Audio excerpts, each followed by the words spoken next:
Hello and welcome to Perspectives. I'm Leanne Peck.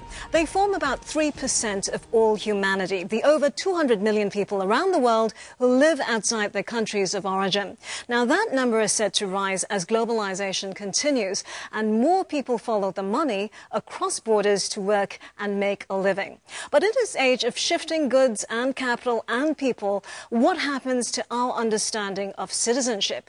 For most of us, being a citizen carries not just rights and duties, but also identity and a sense of belonging. But is citizenship being reduced to a little more than a legal status?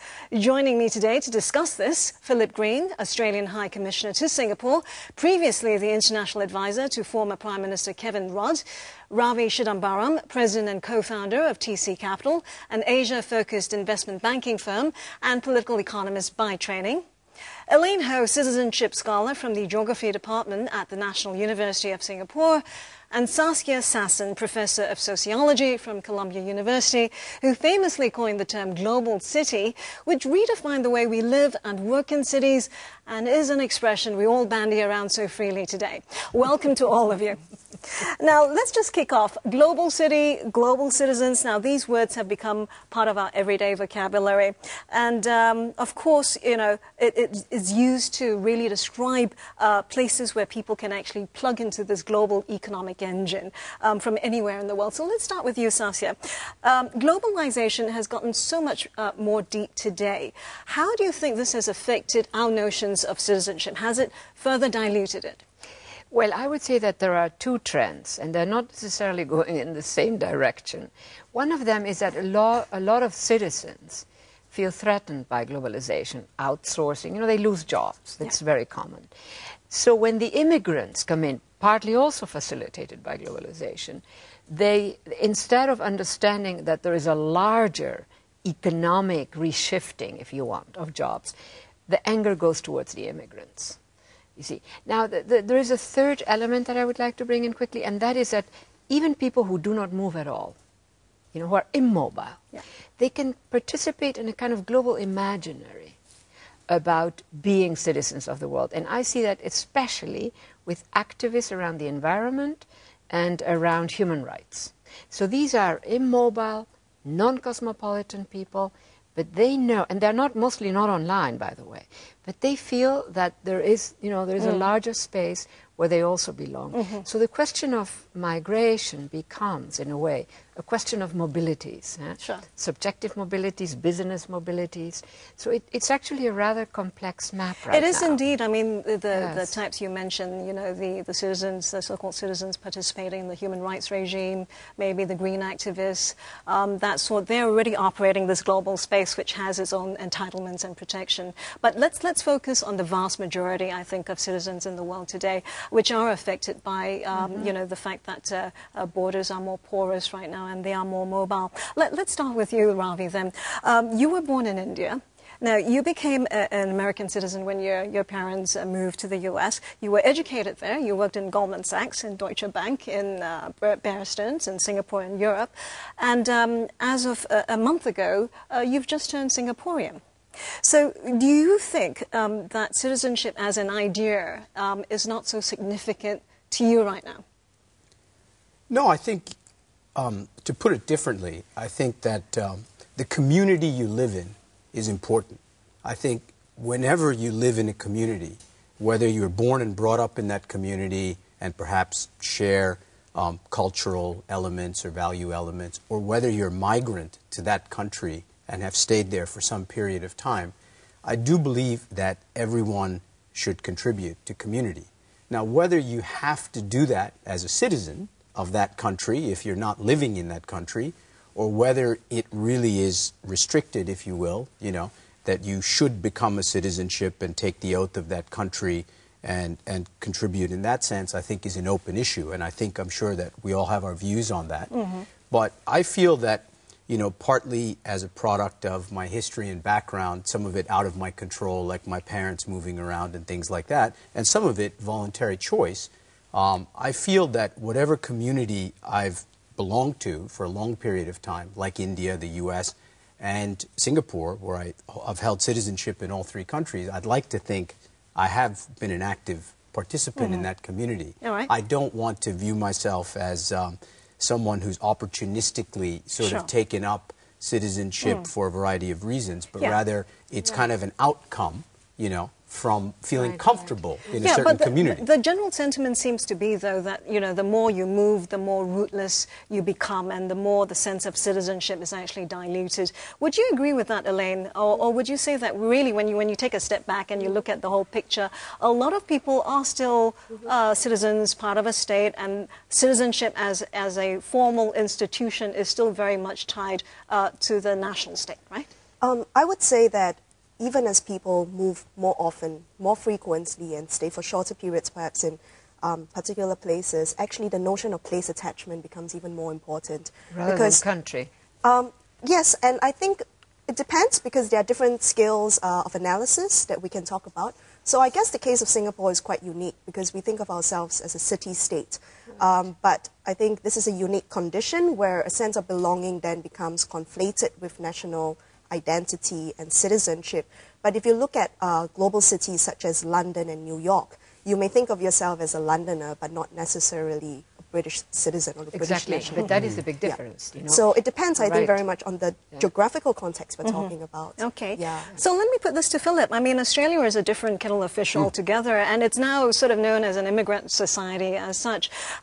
Does it matter to you how globalization is affecting citizenship? I mean, is it taking away? Does it matter at all?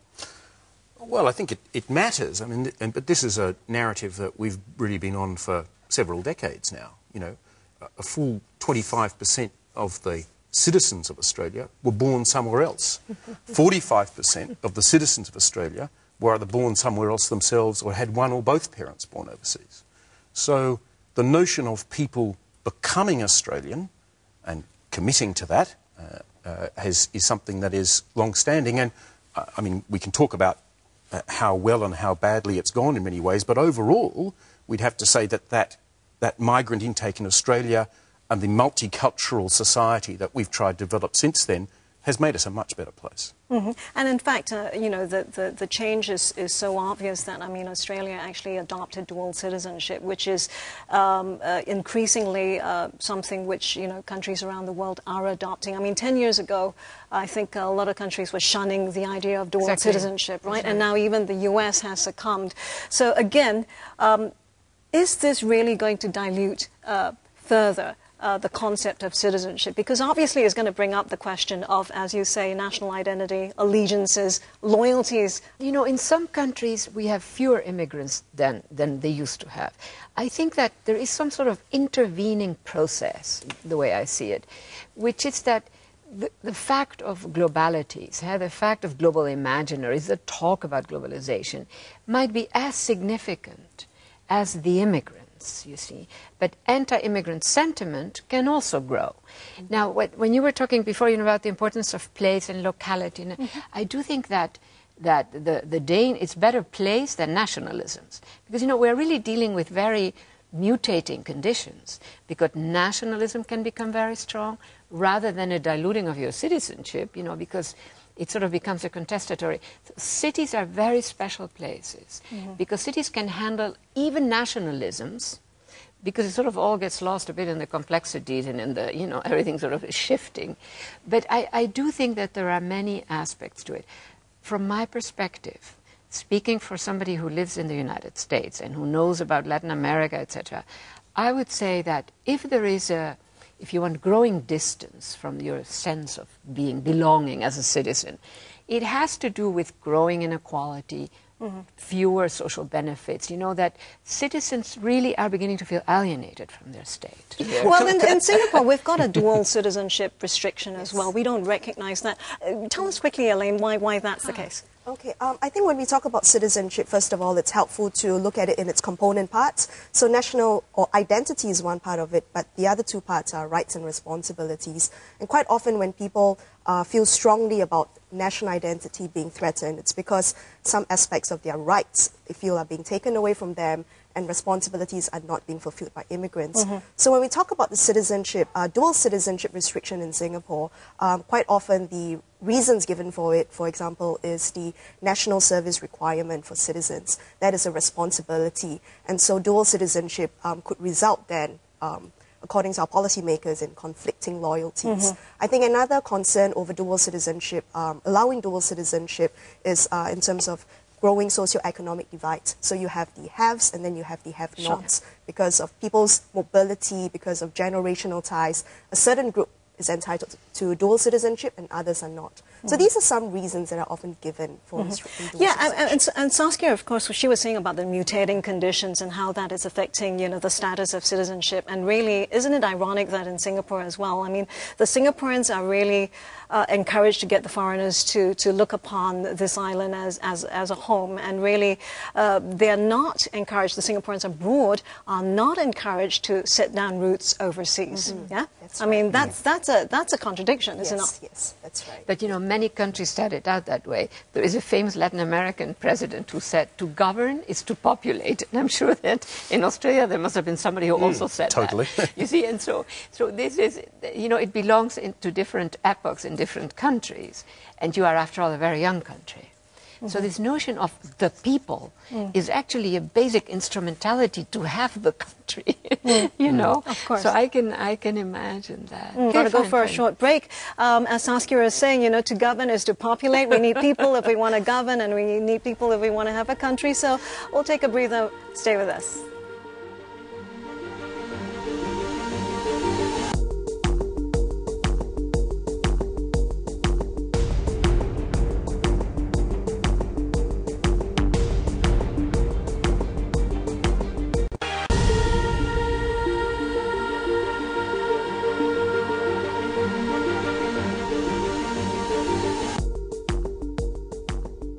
Welcome back to Perspectives. Now, we were talking about social inequalities, and of course, a lot of citizens of the receiving countries typically feel that they're at a losing end, you know, when the immigrants come in. And of course, Australia, as we were saying, has, was one of the first movers on dual citizenship, something you recognized in 2002. Now, not so long before that, obviously, we had Pauline Hanson, you know, and we had her anti-immigrant views getting very negative press in Asian media. It made Australians look very racist and very xenophobic, and all that apparently has changed today. Why is that? Well, it all has changed today, and I think that's why Australia is perhaps interesting in this context. I mean, there would be very few Western countries which have not had to face problems of xenophobia. There might be very few that are like Australia, where we have faced this and faced it down. Amongst our 23 million people, 6 states and 2 territories, we have 16 parliaments. We have some 800 members of those 16 parliaments. Not a single parliamentary representative in any of those parliaments has campaigned on an anti-immigration or xenophobic view.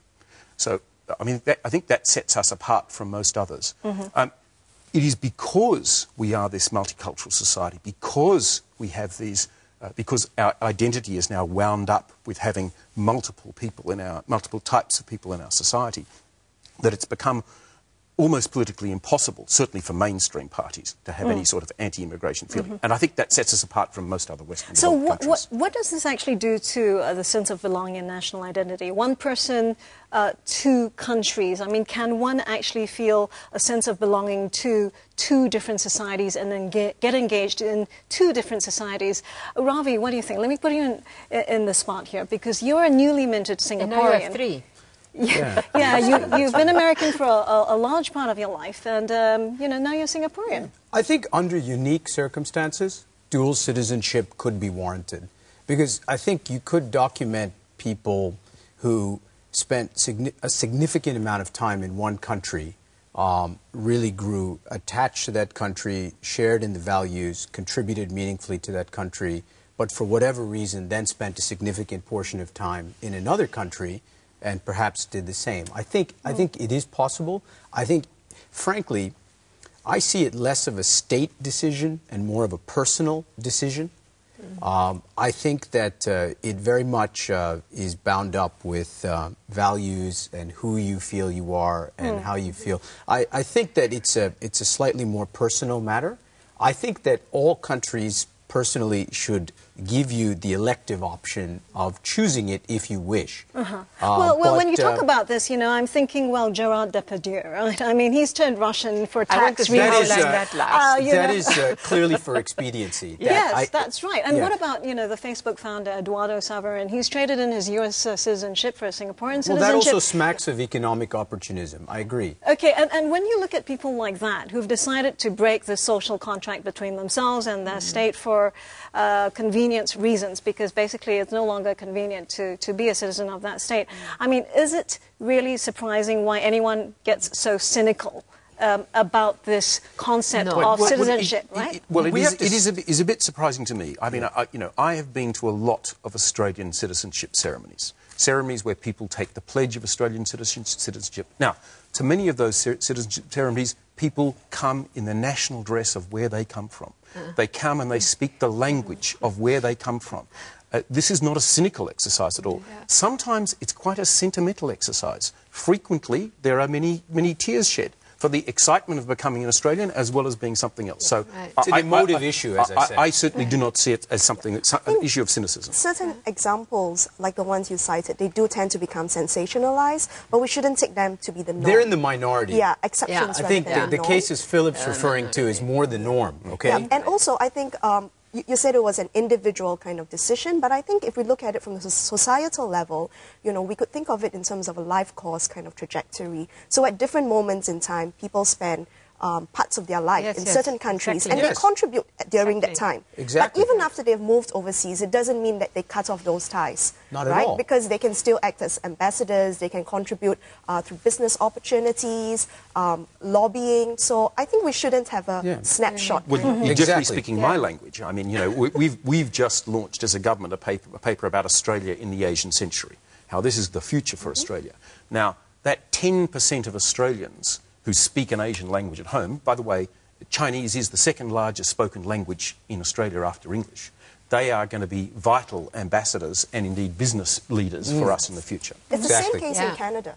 Because there's a huge mainland Chinese immigration. Or the U.S., I think Canada, Australia, the U.S., you know, those are classic examples of immigrant societies, you know, where actually immigration has worked. Yeah, even Singapore, unwittingly, they very much encourage Chinese-speaking Singaporeans to learn Chinese and go to China and do business in China, and same for Indian-origin Singaporeans and going to India. So I think it's Singapore also has that asset, so even though it doesn't recognize dual citizenship, it very much is sort of promoting that, at least in the economic sphere.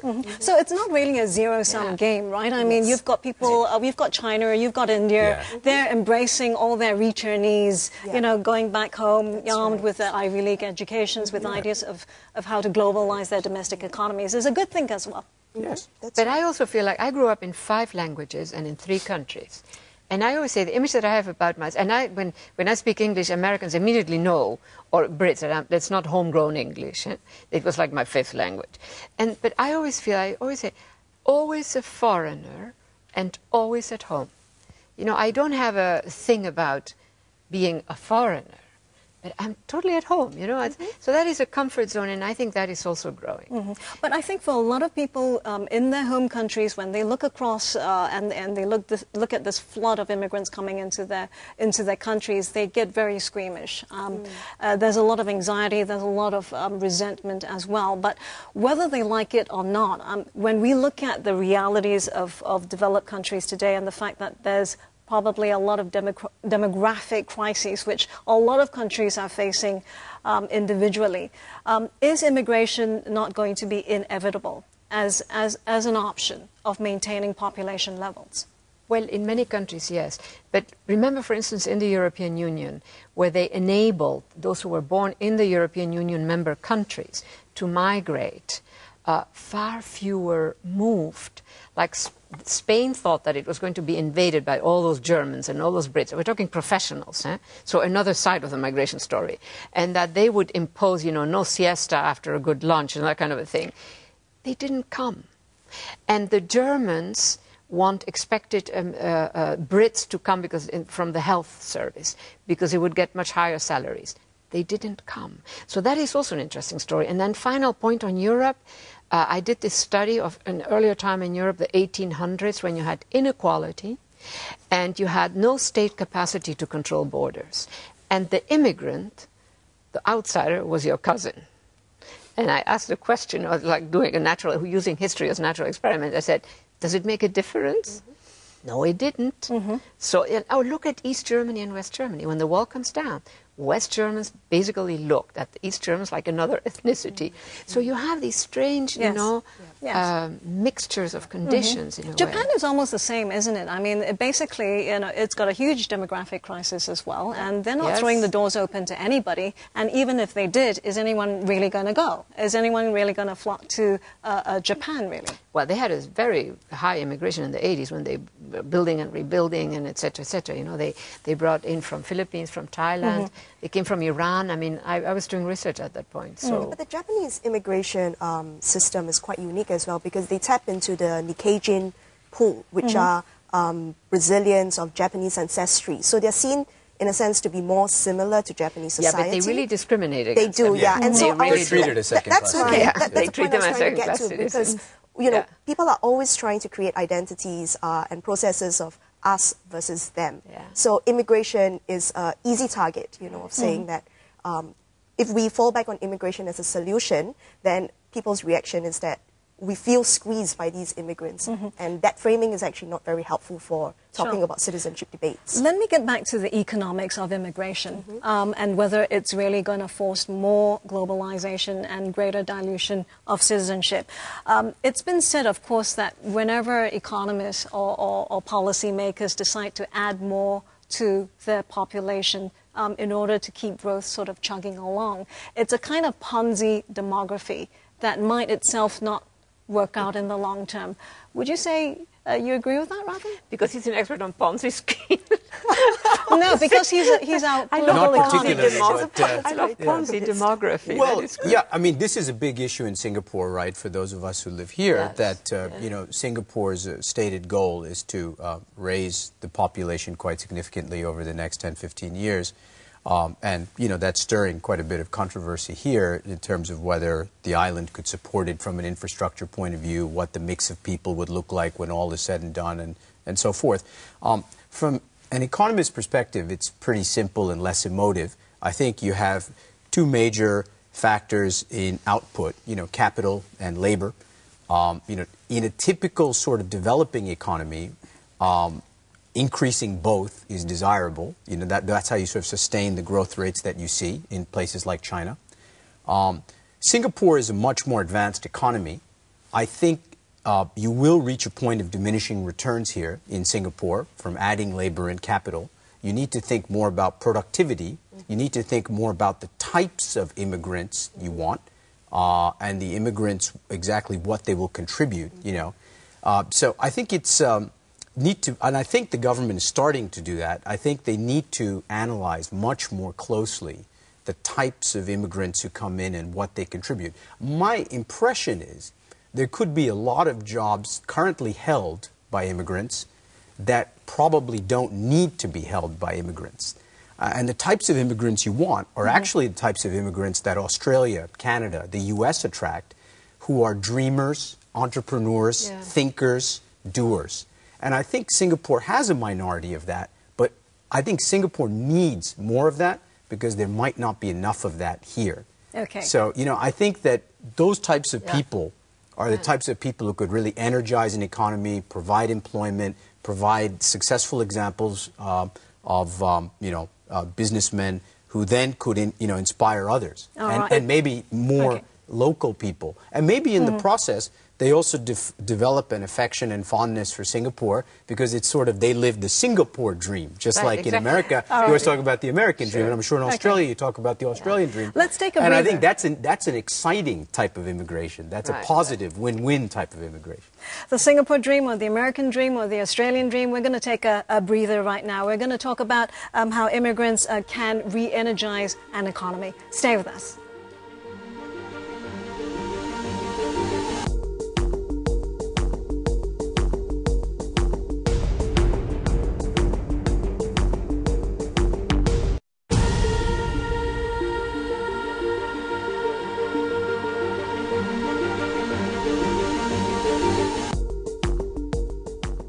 Well, even if the economic arguments for taking immigrants in are compelling, it's never really gone down that well with the receiving countries. And here in Singapore, for the first time in years, we had thousands gather in this downtown park recently to protest against this white paper on population, which proposes potentially adding about 1.6 million to the population by 2030, making the population 6.9 million, potentially. For a pretty placid society like Singapore, that took a lot of people by surprise, obviously. But really, that's not unique to Singapore. That's not unique, right, Elaine? Yeah, it's a situation which countries like the US, like UK, like Australia, and even the Scandinavian countries that we think are quite homogenous, they have faced controversies, contestations over immigration policies as well. Now, in the Singaporean case, I feel that so far the controversy over the white paper has very much focused on immigration as a general category. And Ravi mentioned earlier that Singapore should and does need the cream of the crop, people who bring in ideas, create job opportunities. But I think in the light of what's happening with the white paper, we should also make clear kind of distinctions about the different types of immigrants that are converging in Singapore. And so clearly Singapore does need that type of highly skilled migrants, but so do we need, the low-skilled ones who are doing the jobs that Singaporeans are not willing to do. Having said that, I also recognize that the reason why we have fallen back on immigrants is because many of these jobs are devalued. So the wages are kept low, the lowly paid immigrants who do these jobs are not treated very well. And I think this is something we need to address because they are guests and we are hosts. But generally speaking, I mean, the common refrain is that, many countries welcome migrants, so why shouldn't Singapore also welcome migrants? But is it a question of magnitude and relativity? No, but I mean, if we're I a could very jump small in here. country. The EU and America are huge spaces. Australia is a big country, sparse population. They can afford to take immigrants. Singapore cannot afford to do so. No, but I think this is where Singapore doesn't get it right. To me, sure, you could have migrants in Australia or the US, but some of those people then rise later, or their families, rise later to very prominent positions in that society. So they come as migrants with the promise of more in future generations or even for themselves. This is where Singapore, I think, doesn't. That's what I mean about the Singapore dream. But you are to me, also immigration of a limit, right? is an Because opportunity. Singapore is some small Yes, country. just to jump in, and I see where you're coming from in terms of the squeeze in transportation and housing prices. And actually, that's, again, where we need to make a distinction between, the highly skilled expats living in their own bubbles, the lowly skilled foreigners who are basically staying in dorms and they don't come out until the weekends. But where Singaporeans are feeling the greatest squeeze is in the middling category. People who are competing with them in the housing market, transportation infrastructure, etc. And blaming immigrants in itself is not a helpful strategy. We actually need to address the structural issues about infrastructure, about the devaluing of certain kinds of labor, including, alternative kind of career trajectories for Singaporeans. But if I were a citizen, if I were an Australian citizen and I didn't really want to see immigrants in my country, if I was anti-immigration, why can't I be? Why can't a country then make some social adjustments, some adjustments to the social systems to say, okay, let's live with a smaller population? Philip. Well, I'm not going to comment on Singapore's situation. I'm a guest here, but I will say this: that this is a small island, and there will be limits to the population. Even in my country, which is massively larger, there are debates about how many people the country can sustainably have. But you're adding like 200,000 every year. We're now adding for the last couple of years. 200,000 a year, and we've had a long history of migration, and that's going to have a big future as well. But in suburbs of our main cities like Sydney and Melbourne, there is congestion, and people are anxious about it. So it doesn't surprise me at all that in a society like this, people are anxious about the number of people who live on a small island. So I think, can I say, you mentioned two very important things, and that is that those low-income, unskilled, sometimes they are not so unskilled workers, that they actually matter because some of these professional households couldn't do. The second point, which I think is critical, is that you can't underpay them because then, there is a risk of downgrading those jobs and then they become really of no interest to locals. Frankly, my reading is that when you have this kind of conflict about immigration. The issue of size, I think, matters. No, capability is a fact that you have to, but it also has to do with what's happening in the larger economy.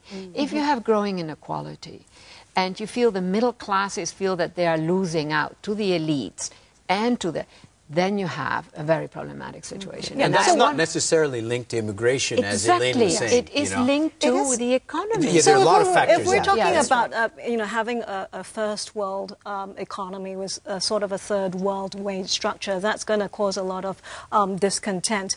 But it's also been said that because governments have their eye on global capital and the discipline of global capital, because they're looking to compete with other global cities like Hong Kong, etc., they get so caught up in this race that they tend to ignore or neglect the middle classes. And it's not so much even really maybe people at the bottom of the rung, as it were, because they've got some social benefits and what have you. It's the middle. The middle. Yes. The middle is squeezed everywhere. Exactly. In France, in the Netherlands, in the United States, everywhere. And that is the big story of this moment. For 4 generations after World War II, if we look at the West, the middle classes were really the main beneficiaries of having a working, liberal state. And I'm afraid that has ended. So and we have entered a new phase. Would immigration issues actually go down better if more was provided for the middle classes? Well, I think that you need to enable everybody. You need to enable the middle classes, and you cannot allow what is happening in the United States, that you let the bottom, whether they are natives or immigrants, just become poorer and poorer and more degraded. We now have thousands of people in the United States living in tent cities, the same tent cities that you see in the humanitarian, refugee camps. I mean, you can't, and those are mostly citizens. This is another way of saying the biggest problem we have in the global economy today is mobility. No, I think what's happened is if you go back and analyze data from places like the U.S. with a longer history, what's happened is there was far more social mobility. Someone would take a low-wage job in the U.S. 40 years ago because the expectation was they would graduate to a much higher wage job in 5 years' time. That is happening less and less. There's more structural. From the top down. Far fewer people fall out of the top than used to be. Yeah, so what's happened is, oddly, at the top, I mean, my analysis on this is very simple, and I'm a financial guy and an economist, so I'll say it's because of the financial markets. What's happened in the last 20 years is that because of the exponential growth of financial markets and financial engineering, what you have is an entrepreneur who starts an idea and doesn't even make money with it, could still on-sell it for billions of dollars because he's enabled by the financial markets. That could not happen a generation ago. You had to build it far more systematically to reach that level of wealth.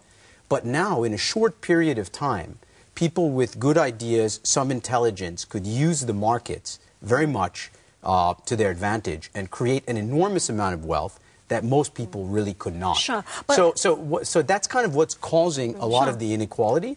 And if you don't have mobility through the system, you see, look, low-wage jobs are necessary in every economy. You can't take the view that I'm a Singaporean, I can't do it. In my opinion, Singaporeans would do it if they felt it was a path towards something else. But see, you're stuck here in that position.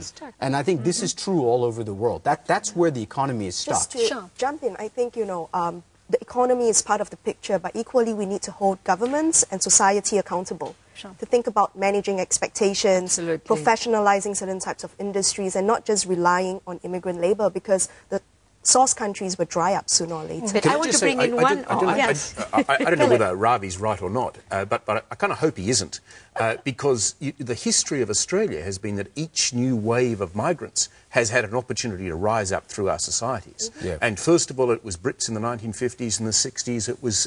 It was Europeans in the 70s. It was Yugoslavs in the 80s. It was Vietnamese in the 90s. It's been a wide range of Asians. In each of those migration waves, we have people and move up to the side here and have some of the highest positions in the land. Okay, so let me put this to you. Is it a case of countries not getting immigration right, or is it a case of them not managing immigration? I say this because there was this survey by this U.S. think tank, the German Marshall Fund, where the average American thought that 40% of the population was born overseas, when the real figure is really 13%. And that apparently is the case also in France and Netherlands, that people think there's so many more foreigners among them than there really are. So could policymakers actually communicate this better to their citizenry? Philip? Well, a recent Australian immigration minister put it like this. He said, multiculturalism in Australia is like a marriage. We have our miscommunications, we say wrong things to one another, but at the end of the day, we know we're better off with one another than without. Okay, on that note, we'll take a short break. Multiculturalism, as Philip says, is like a marriage, better off with it than without it. We'll discuss after this break.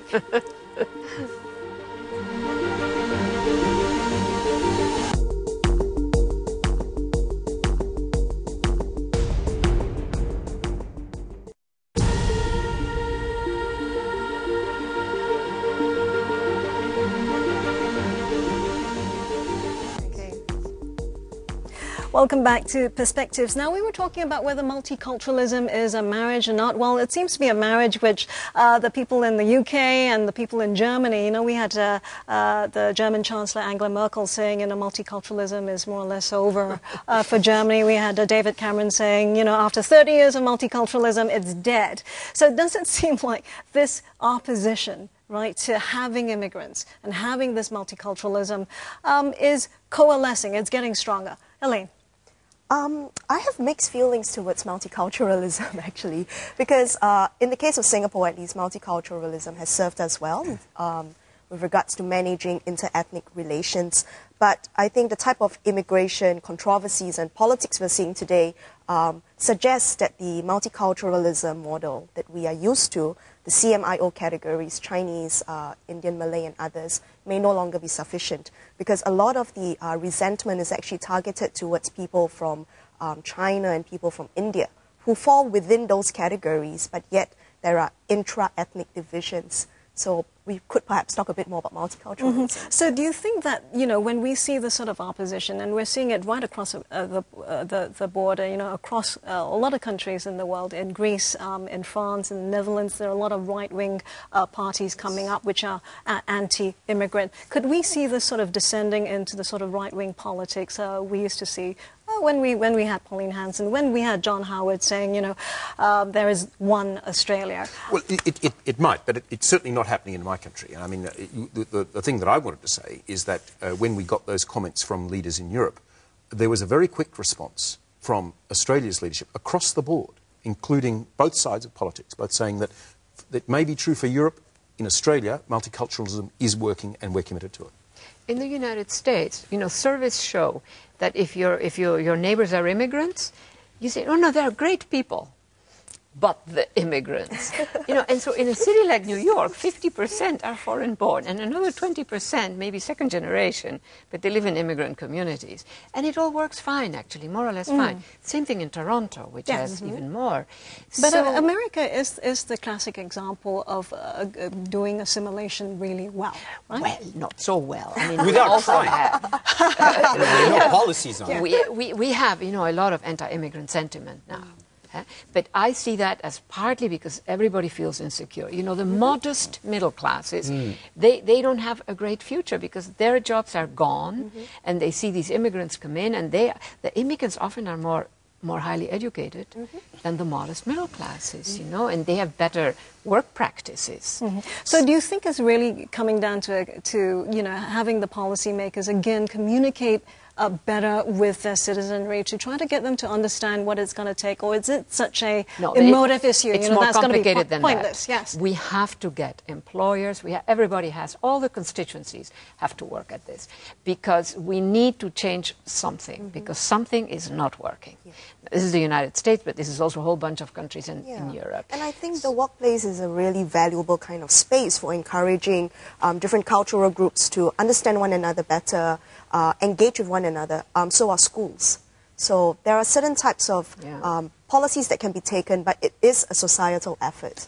So are families. I was thinking about this at Christmas as I sat down to my Christmas lunch, which was shared by people from a range of ethnic backgrounds. That, 20 or 30 years ago in Australia, that would have been a very monochromatic look. But the average Christmas dinner table in Australia is now very polyglot. And I think this is important because the other in Australia is now part of us. Yeah. It's normalised. That's right. Normalised. And in It's the something United from States, somewhere you else. have quite a bit of that too, I must say. But the United States is also a very racist country. We have a whole other vector.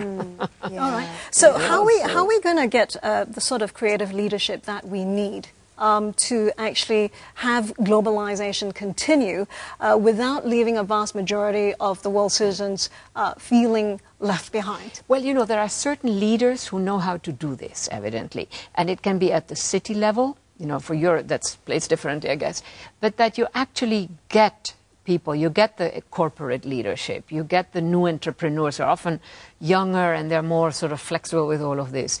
You get the school domain. Get to work together. Let's help. For instance, in Chicago, I was for 10 years in the University of Chicago, and there was an initiative to teach ghetto kids who had failed out of the regular school advanced manufacturing. That has become a major success. And so Chicago has a lot of manufacturing in the city. So there are multiple ways in which you can incorporate. The worst thing is when there is alienation, because that breeds violence, suspicion, fear. Right. So I think something can be done, but it's going to take more than government policy. Maybe your country is different. It seems to be government policy goes a far way here.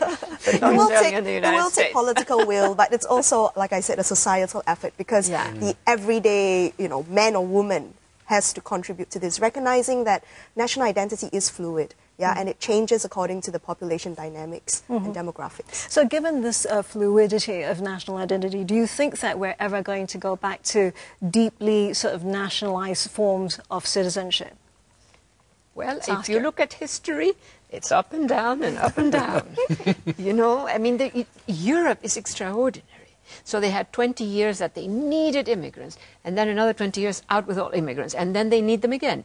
And it's like there is no historic memory. Well, they try not to have the memory. So I think these are very fluid. You can't control them, but you can create conditions, that you incorporate. And I think that the trick, if you had one choice to make, I'd say protect those middle levels.